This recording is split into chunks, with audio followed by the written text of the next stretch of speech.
Okay, hey everybody, Tekking101 here, coming to you from my luxurious condominium in sunny Clearwater, Florida. But it's not going to stay sunny for very long because I heard there was a tropical storm, like a cyclone, coming across the Gulf of Mexico that's probably going to slam into us today. So we were going to go to the beach, but I don't think we were going to do that now. So instead, I decided to do a video regarding the new SBS that just dropped. I did a live stream last night, and some people were like, "What? Did you read the new SBS? SBS 90? It's out." And I'm like, is it? I don't know. So I wanted to thank a few people, though. First person I wanted to thank is over at the Library of O'Hara, Artur, because he, as always, is really good at just putting everything together in a really convenient place. It's not up on the wiki yet, and there is a Reddit like page that has all the questions and everything, and there's various translations on the Reddit, but it was really Artur over at the Library of O'Hara that really organized all this stuff in an easy to read like format. So I wanted to thank him, and I'm actually going to be reading off that and just giving you my thoughts on it. So yeah, let's get into it. Once again, I'm gonna try to refrain from using manga panels as much as possible. I know, but we'll figure out a solution to that later. But okay, let's get into it. So the first question was kind of a disturbing one. Not really even so much of a question, just kind of somebody asking for Oda to draw Nami being licked by Sparrow. Like, I don't know, like it's like, hey Oda, you know Parasparrow with the tongue. You think you could have him like licking Nami? And like that's like the first thing, and I'm just like, Parasparrow's 50 years old, Nami is 20, like. That's technically legal, but it's still like So thankfully, Oda does not do that. I wouldn't be surprised, if Oda has a side job where he just draws straight up like hentai, but we don't know about it because he uses like a pseudonym. But he's off on like other websites out there drawn like 40% of all One Piece hentai is actually drawn by Oda. That would be hilarious. That would be great. Like he changes his art style just enough so you don't tell it's the same person. But yeah, that would be something he would probably do because he gets kind of perverted in this one. Oda is listen. I get people bring up for me because I always mention boobs in videos, which by the way, here you go. But people always bring up like Tekking, you bring up boobs quite a bit. I'm like, kind of perverted. I'm like, well, yeah, I come out and say that all the time. But you want to know who's even more perverted than I am? The author of One Piece. Oda is incredibly perverted. But yeah. So I wouldn't be surprised if that was the case with that. But anyway, moving on to the actual questions. So this actually brings up something that I always kind of if there's any like huge negative aspect of One Piece, if there's something that like people ask like what's one aspect of One Piece that you really don't like? I would probably say the fact that we don't really get to see the Straw Hats hanging out on the ship as much as I would like, because they're supposed to be a big family, they're supposed to be nakama, they're supposed to be traveling the seas together. I would have really liked to see them interact more on the ship, especially after the time skip. After this 2-year time skip where they don't get to see each other, they were actually separated longer than they were a crew. Because the whole, first part of One Piece up until the time skip, that takes place in less than a year, maybe like 10 months maximum. So they were separated longer than they were a crew, but they still have such a strong bond that they want to get back together, but we don't really get to see them interact as much. Now, granted, there was a lot of stuff going on with going to Fishman Island and everything. I'm just saying I would have liked a few more, just like, I wouldn't even call them filler chapters, but just a few chapters where just the Straw Hats are goofing off on the ship.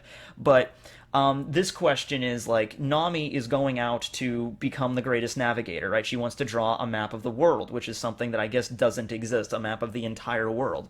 So somebody asked, like, is she still doing that? Because we never get to see her drawing maps. And Oda explains, like, yes, she still draws maps. Every day after dinner, during the evening, she takes out her, charts and her paper and her pen and her quill, and she draws a map. Or she works on a map she's already been doing. So I love that. I love that Oda finally expanded upon that, because we don't get to see it. I think we get to see it more in the anime, because the anime actually does add a few filler episodes with that stuff going on. Still not nearly as many as I would like. Like, for example, like when the Straw Hats were sailing from Punk Hazard to Dressrosa, what was that? That was at least a week or so. Like, there was a few days to get from Punk Hazard to Dressrosa. I would have been okay with like just 1 or 2 chapters of them just goofing off on the sunny, just talking to each other. But whatever, that's just me, I guess. But yeah, Nami still fills out her maps and her charts, so that's good to know. The next question is regarding Chopper and that reindeer mink from Zoe, Milky, and it was basically just like can Chopper get it on with her? You know what I mean? And Oda's like, yeah, he sure can. He sure can. And you know what? You know what? I'm happy for Chopper. Because how many other times in the series does, like, Sanji, swoon over women or anything? It would be hilarious if, after this entire adventure, like, the one Straw Hat that ends up coming out of this with a serious romantic relationship was Chopper.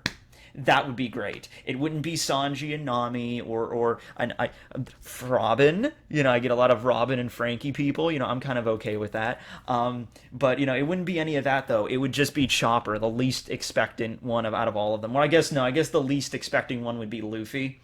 Because Luffy at times in the One Piece story is pretty much, he's essentially asexual. If you just want to, like, he has no inherent like sex drive or anything. Like, you see Boa Hancock butt naked in the shower, and Luffy's response is just like, like, so I guess Luffy would be the most surprising out of all of them. But when it comes to Chopper, he's the one that's like, oh, he's not even human.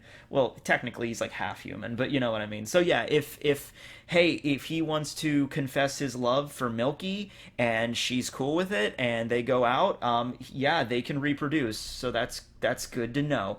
That's good to know. We're not even close to getting to the most perverted questions though. There's a question regarding Cracker's hair, which I thought this was something that was already kind of known, but if you see it, and I didn't really even notice this in the manga, but in the anime, when Cracker first appeared, you get to see his hair, and there's like sparks coming out of the end of his hair. And it took me a while to really get the reference, but they're like fireworks, like sparklers, they're firecrackers. His name is Cracker, Firecracker, so that's it. Oda kind of words this like it was an accident, like he wasn't actually trying to make it a reference to a cracker. Um, but I think he, oh no, I think he actually came up with the firecracker hair first, and then he came up with the name Cracker later, which is weird. I would have thought it was the other way around. But yeah, that's pretty much everything regarding Cracker. Not really we don't even know what happened to Cracker is the funny thing. Like, a lot of times when Oda starts an arc, if he has somebody defeated early on in the arc, they might show up later. Like, remember in Dressrosa, Jola was defeated by Brook relatively early on in the arc, but she shows up later after she heals and everything. It wasn't like she was knocked out for, like, the entire, like, days of Dressrosa. Actually, I think all of Dressrosa took place in one day. But anyway, yeah, it's not like she was knocked out permanently. Except for Kyros. I think Kyros straight up killed Buffalo, if I'm correct. He didn't kill him. He seriously injured him, because he like just sliced him right across the chest. But yeah, we didn't get to see that with Cracker, and I thought we were going to get to see that. I thought at the end of Totland, like during the escape or during the tea party or something, we'd get to see Cracker in like a full body cast or in the infirmary or something, like. But we don't even get to see him after he gets blasted away by Luffy. We never even hear him again, or even get referenced. But that's Cracker. Cracker actually remarkably has a very large fan following, if you can believe it. I've read so many things regarding Cracker. Like, he didn't get it. Like, it was because of his inherent weakness to pain is why he lost. But he's really like one of the strongest characters in all of Totland. And I'll give it to you, because he did have an incredibly powerful devil fruit, and he knew how to use it. It's just that weakness that he had is a big weakness. You can't overlook that either. You can't just be like, oh, well, he's really strong. If you get over that weakness to pain, like, yeah, well, that's a big thing, because if he just stubs his toe, the fight's over, because he has like such a low tolerance for pain. But yeah, that's the issue with Cracker there. Okay, so moving on to our next one, we have, okay, this is a good one. This is regarding Big Mom's husbandos. So Big Mom obviously has had like a ridiculous number of husbands to have a ridiculous number of kids. So this question is like, okay, well, how does that work? Like, do they get married? Is there a ceremony? Does she have like 40-something wedding dresses? How does that work exactly? And do they go on blind dates?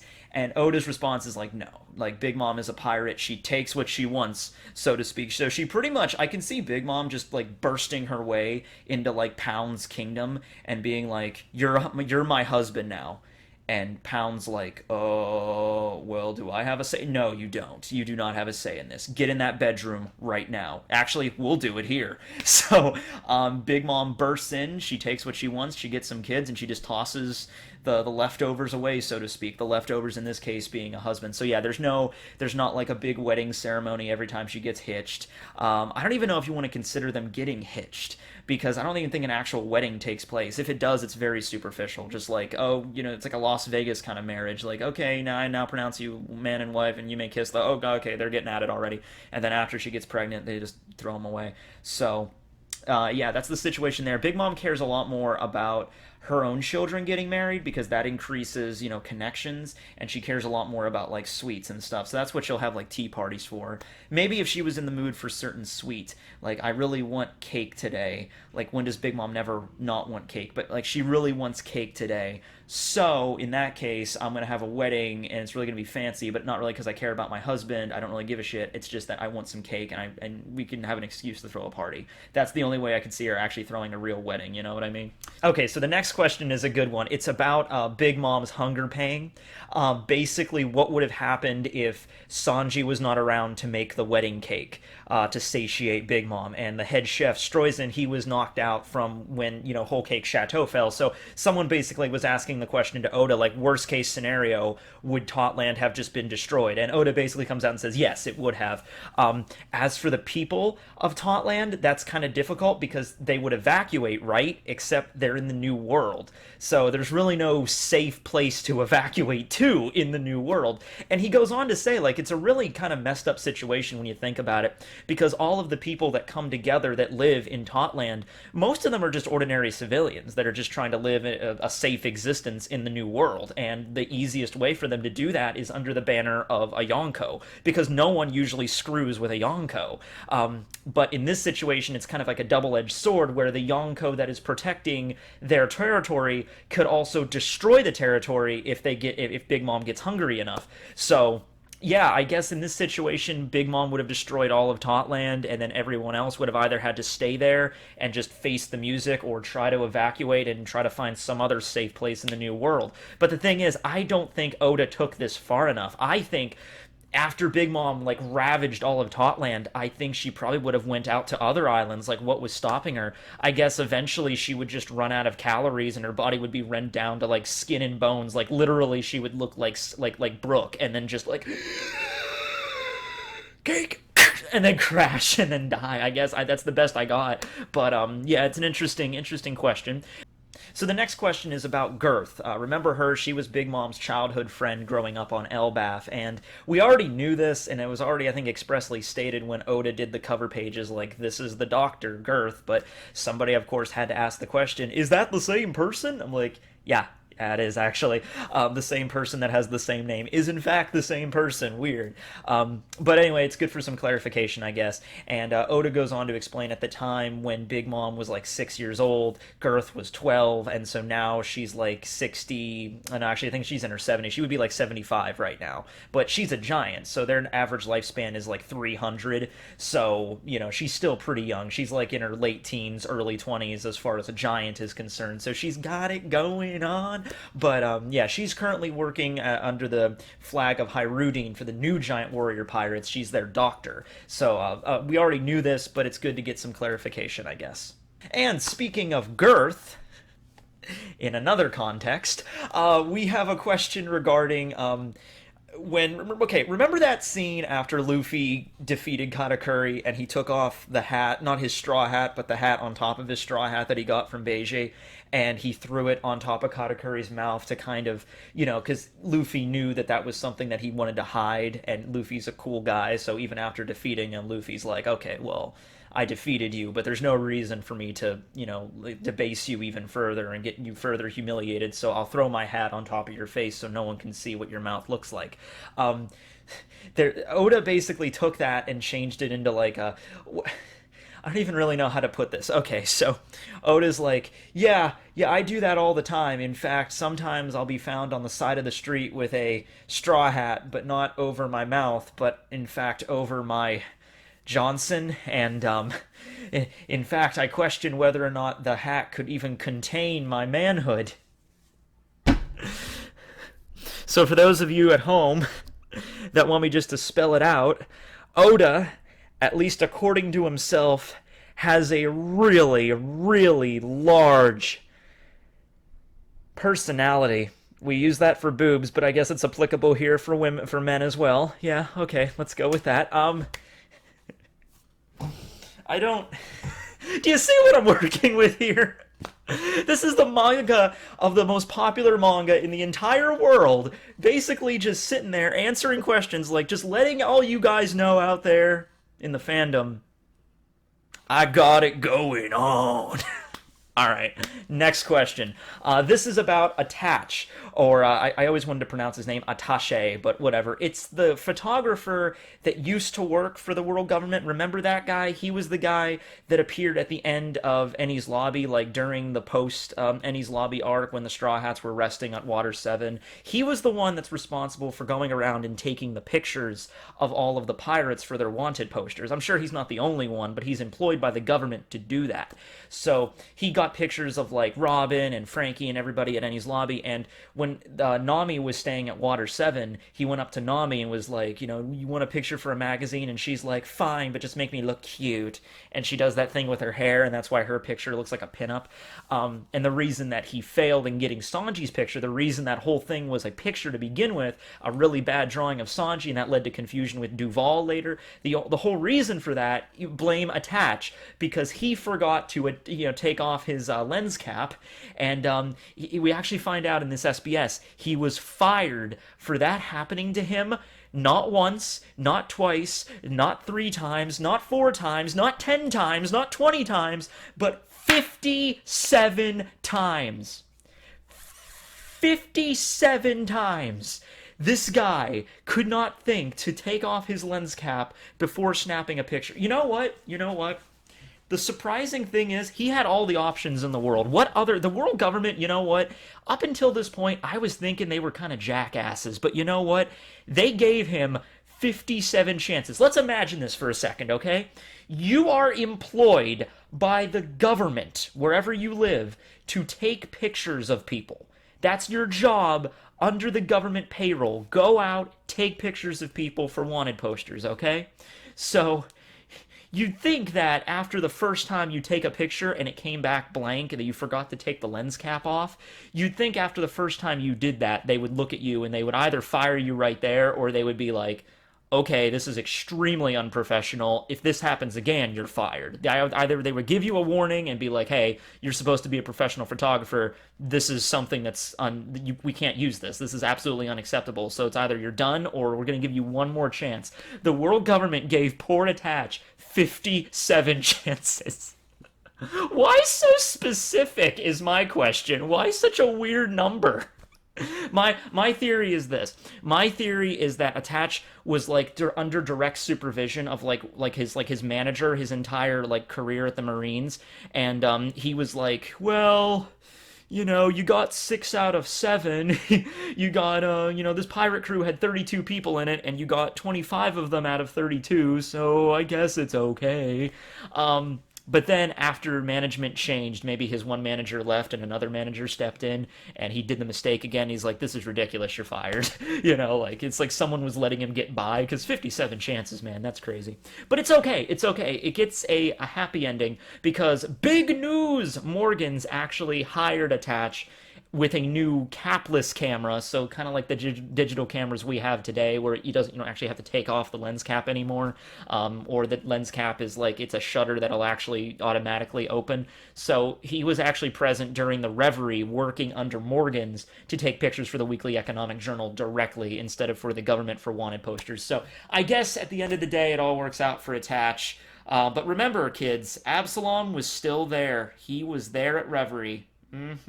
Okay, let's see, what's next? Well, we got a few, like questions that are just kind of throwaway questions. Like, somebody asked about the Baratier. Like, the Baratier is more, like, it's bigger than it used to be. I'm like, yeah, we already know that. That's from one of the cover pages after the time skip. It was shown that it was renovated, so that wasn't a big deal. Somebody asked a question if, because Reiju, she has the ability to suck out poison, and she did the, with Luffy, like, that was good poison there. So someone asked, if I eat fugu, which is blowfish, if I eat like a pufferfish, and, it's supposed to be delicious, but you have to worry about the poison. But if I just eat the pufferfish and succumb to the poisoning, but Reiju shows up and sucks out the poison, that's like a win-win, because not only do I get to eat delicious fish, but I also get to be kissed by a, super hot, sexy girl, and also she gets nutrition as well, because she can basically get nutrition from poison. So that was the question, and Oda's basically like, as if she would show up to your place. Reiju only shows up to my place when I eat fugu. Okay, yeah. I like to imagine, because of how perverted Oda is, I like to imagine that he has like a secret room in his massive palatial estate. It's like, this is the Oda compound. It's like a gated thing, and it has like 6 stories, and there's like a giant logo of the Straw Hats on top of it, like a giant flag hanging down in his compound. And he has a room in his giant mansion, no larger than at least 10 square blocks. And I mean, no smaller than at least 10 square blocks. He has a secret room that's filled with nothing but life-sized, fully synthetic, One Piece girls that you could totally... Yeah, okay. Anyway, moving on, though. There's a few questions here that are interesting. One of them is involving Shakky, and this was something that's big because it's referencing rocks, or locks, or rocks. I don't know, however you want to say it. There have actually been theories regarding, like, the living legend that Garp mentioned is involving rocks, or the next One Piece movie is going to involve rocks. Back at Jump Festa earlier last year, when Oda stated that there's going to be a living legend involved in One Piece, I thought it was going to be Shiki. But in this case, it does appear that Rox is going to be appearing soon. In fact, I would not be surprised if the only reason Oda brought that up during Reverie, when Garp, when Hina asked him about it, and then Garp brought it up, like, oh yeah, that's Rox. I don't think it might actually be integral to the actual plot of One Piece, like Rox is going to come back and attack the Straw Hats in the manga. That might happen, but I think he might have just been setting up for the movie, if that's what the movie's going to be about. It would be cool if there was a tie-in like Shiki. Shiki is canon, okay? It's just the Straw Hats might not actually meet him like they did in Strong World, but Shiki is definitely still canon. So they might do the same thing with Rox. They might have, like, yeah, Rox is canon. Here's a flashback with him. Like, we had a flashback of Shiki at Impel Down in the manga, but in terms of, like, the Straw Hats actually running across Shiki in the actual context of the manga, maybe they will, maybe they won't. I hope they did, but they probably won't. They might do something similar with Rox. And so someone asked about Shaki, because Shaki was like, oh yeah, Garp chased me around about 40 years ago. That was around the same time frame that got brought up involving Rox. So they're like, Oda, is there any connection here? And Oda's just basically like, la la la la la la la, I am not listening, la la la la la la la. So, yeah, we can assume that that's a tell. That's a little bit of a tell. Like, if you're sitting there playing poker with somebody and they're like, hey Matt, you got a full house, la la la, I am not listening, la la la la. So I think that's a tell that Shaki was definitely part of that group, and it was something that I think a lot of people got caught up on already, because the time frames all matched up. Chased by Garp 40 years ago. I mean, there you go. So yeah, hey, at least Shaki's retired now. She's married to Rayleigh. Those two are they're a married couple, because the way they refer to each other was like, I think the way Shaki referred to Rayleigh was like, person of my household. And apparently, from what I understand, the only time that you would use that type of like speech in Japanese is to refer to your husband or your spouse. So it's confirmed that they're married in that sense. I'm fine with that. But hey, that means we get to see Shaki in her younger years. And I don't know about you, but she's got it going on right now. And she's actually, I don't think we know her age. But if she was being chased around by Garp like 40 years ago, she had to at least be in her like teens or 20s back then. So Shaki right now has got to be like in her 60s, like minimum. She might be like the same age as Big Mom and it would still fit. Hot damn. Alright, and next we have some custom drawings from Oda. Wouldn't be an SBS without some drawings. Also, it's kind of weird. Am I the only one that thinks that this SBS is a lot longer than the last one I did? Because I feel like the last one was really short compared to this one. Anyway, in this, someone asked to do the same thing they did with, remember when Oda did the Luffy and Ace thing, if they were 40 years old and 60 years old? Somebody asked to, well, can you do the last brother and draw Sabo if he was 40 and 60? And Oda did the same exact thing he did before. once again, thanks to Artur for providing these. And 40, 60 for Sabo if everything worked out okay. I really like the top ones where he was like, doing like the good thing, because at that point he kind of looks like a Three Musketeer, like D'Artagnan kind of aesthetic. I really like it. And when he's 60, he looks similar to Rayleigh a little bit. Maybe I'm the only one that sees it, but he looked kind of similar to Rayleigh. And then in the world where things went wrong, it seems like he's just a snobby nobleman. Like, he's like, if you're not a noble, then he has like a snidely whiplash mustache. He's like, if you're not a noble like me, you're nothing. So they're kind of funny to look at. And then we also had an interesting question, and I think this is probably going to start a whole, like, when someone asked Oda to draw, like, hey, can you draw this character gender bent?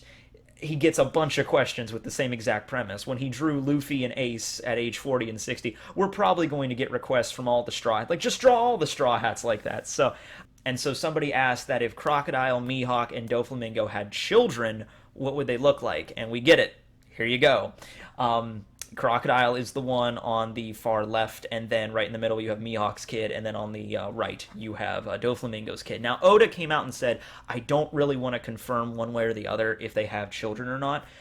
They've definitely been to weddings before, that's what they say, because, Crocodile, they're all in their 40s, or the late 40s, getting there, so they've lived a long life, so if they do have kids, it's very likely they could be running around out there, and they wouldn't be little kids either. It's possible, like, Crocodile or Doflamingo, they could have had a kid in their 20s, and they would be, like, about the same age as the Straw Hats right now, like, between the ages of, like, 16 and 20, it's possible. So maybe that's why Oda wanted to do this, and he's like, yeah, maybe not all three of them, but maybe one of these characters has a child. Doflamingo, Crocodile, maybe that's related to his past in some way. I don't think Mihawk has a kid. I mean, although he's getting it on with Perona right now, longsword style, so that's something that could happen too. Next, we also get some more members of the Charlotte family revealed, and I'm just going to throw it up here. You can look at, see which ones, tickle your fancy, I guess. We've already seen a lot of these in the anime, and I think it's already been revealed in the anime, like the pumpkin dude, which we originally thought was a homie that had Pedro's, soul in him. That's actually not a homie, it's a member of the crew, and a member of the Charlotte family, and he's Charlotte Kato. He's the only one that I really, was interested in. All the other ones, like the dude that had the flamethrowers in his sleeves and everything, like, we already know that, so we've seen them before in the anime, but here are their names and which order they were born, so that's pretty cool. Oh, but one little interesting fun fact with that is that we actually get to see the youngest Charlotte family member, and that is in fact Charlotte Anana, who is 8 years old, and she was the one that was talking to Big Mom that one time. Dulce and Dragre are also very young. I think they're 9 years old, but Anana is the youngest at 8 years old. And remember, Big Mom is 68, so she can't have kids anymore. She hasn't had any more kids. Like, we don't see her walking around pregnant. Well, it's not like we would tell, but anyway, you know what I mean. Like, there's no babies or anything hanging around Totland or anything, like a maternity ward. Like, Charlotte Anana might be in fact the last child, because Big Mom, I mean, hey, she has this really freaky body and her physiology is definitely not normal, but after pumping out something like 80 something kids over the course of your life, and even like going beyond menopause a little bit, I think it finally caught up to her. So I don't think Big Mom can have any more kids, which would make Charlotte Anana at 8 years old the youngest member and the last member of the family to be born. So I don't know if Oda's probably going to do anything with her. Probably not, because she's 8. But hey, look at Otama right now in Wano. So she's 8 years old. I don't know. Maybe it'll do something with that. Who knows? Maybe she'll be the one to grow up and change the whole thing of the Charlotte family. I hope so. Alright, so 2 questions left. One of them is just a clarification question involving Mont d'Or and Opera as to what devil fruits they have. Mont d'Or has the book fruit, and Opera has the cream fruit. Also names that we could have probably figured out on our own. They're pretty self-explanatory. However, Oda does go on to say that they're both very tough customers, because Mont d'Or has all these crazy abilities with books. He can trap people in books. He can send people into that book world that Luffy was in, kind of like an hallucination. He can use books to, like, store items and objects in and pull them out, like the Den Den Mushi network. He can stand on books and levitate around, so it's a lot of, like, really versatile things he can do with it. I think it might be trying to, like, like Otis saying, like, you can do anything with the power of your imagination, or you can do anything with reading, or the world of books can send you into a bunch of different scenarios.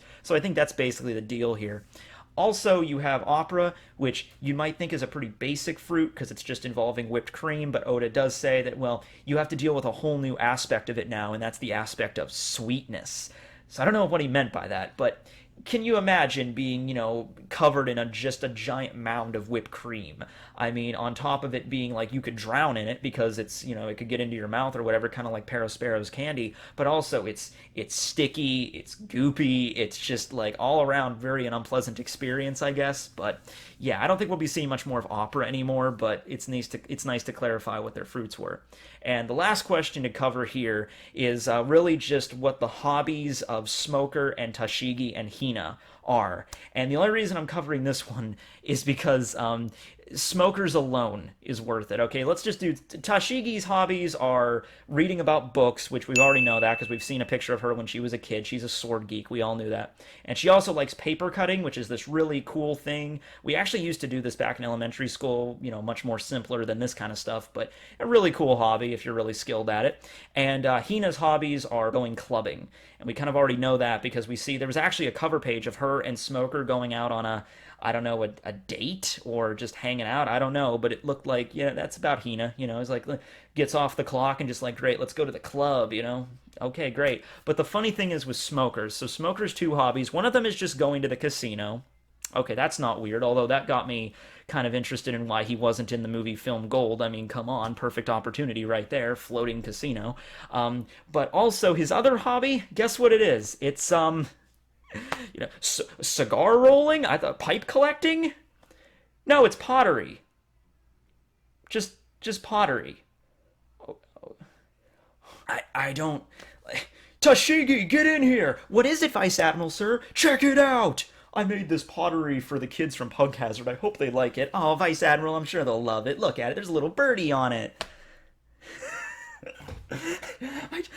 Picture Smoker. Picture Smoker getting to like an art studio. He walks in smoking like 3 freaking cigars at once, and he's like super intimidating. He's got a scar down his face, and they're all looking at him like, how can we help you today, sir? It's like,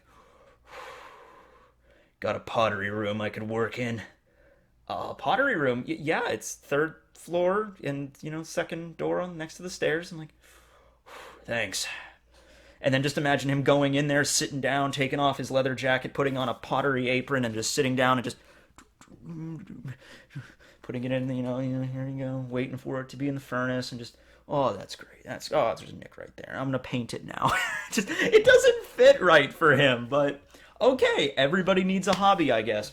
Anyway, I feel like this was a really long video.